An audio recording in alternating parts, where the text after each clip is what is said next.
It's Star Wars Demolition on the Sega Dreamcast. That just sounds like it's going to be an awesome game, doesn't it?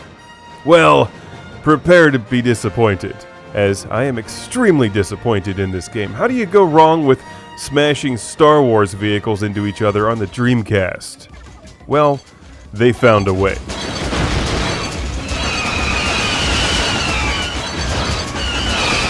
This is a 2000 release that claims to have total vehicular carnage in a galaxy far, far away from the creators of Vigilante 8 and Vigilante 8 Second Offense, published by LucasArts and Activision.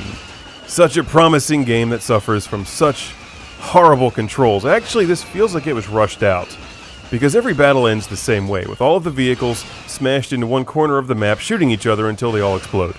And that's really not that much fun. There's just no chasing in this game, because you can't control whatever it is that you're driving. Like, this game has everything that you would need to make for a great vehicular combat game. It's a relatively good-looking game. It has stages with some cool things, like a Sarlacc pit on this one. But Star Wars Demolition lacks finesse. It just doesn't play that well. And when I think of a good vehicular combat game, I think of those driving games where you're chasing your opponents, trying to machine gun them and launch missiles at them. But with Star Wars Demolition, more often than not, what happens is you get pinned against a rock or a wall. And there's no reverse in this game, so you can't back up. By the time you turn around, your enemy is either long gone, or they've launched 40 thermal detonators into your back. Holding down the fire button will launch a more powerful shot. Good luck aiming that.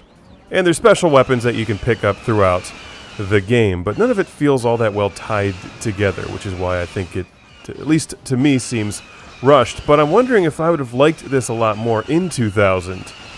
Since then, I think a lot of us have enjoyed another game called Star Wars Battlefront, which frankly just puts this one to shame. If you've played Star Wars Battlefront, don't even think about trying Star Wars Demolition. I was wondering how I got this game for so cheap. Apparently everybody else knew this before I did. Damn it, I want my $250 back.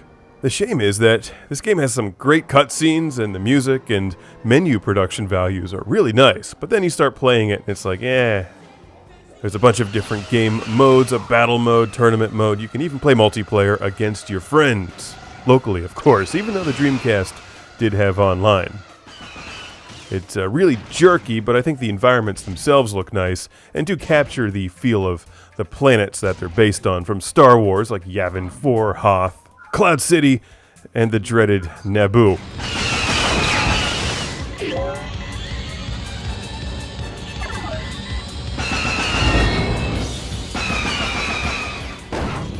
This does have a nice collection of vehicles like the Snowspeeder, AT-ST, even the Rancor, and Boba Fett. But the controls and the feel of the game doesn't live up to its potential. If you had this one back in the day and spent a lot of time playing it, you may feel differently. I think by 2012, after playing Star Wars Battlefront 1 and 2, it's hard to get into this one. Even though it's on the Dreamcast and has exploding Star Wars vehicles, I recommend you pass on this one.